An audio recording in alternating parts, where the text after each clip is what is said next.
Guiñol Tripantu o Huatripantu es la nueva vuelta del sol en nuevo ciclo. Corresponde con el solsticio de invierno a finales de junio, cuando la noche se hace más larga y el día más corto.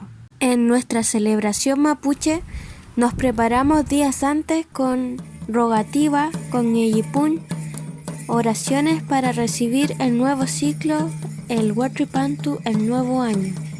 Es una celebración de tipo familiar.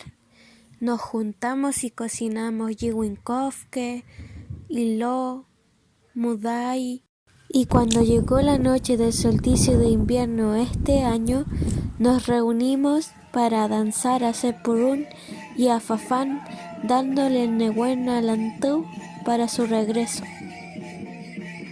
Así nos mantenemos toda la noche con mazatún, tocando cultrún, pifilca, trutruca, contando epeu, esperando que regrese la mañana con el ante.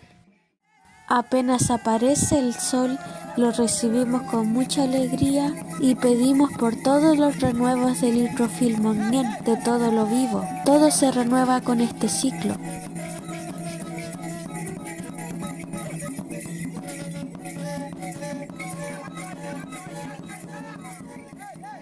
Con el Guiñol Tripantu llegan las lluvias, las que nos permiten tener los nuevos brotes de la tierra. Fei mutem peucayal.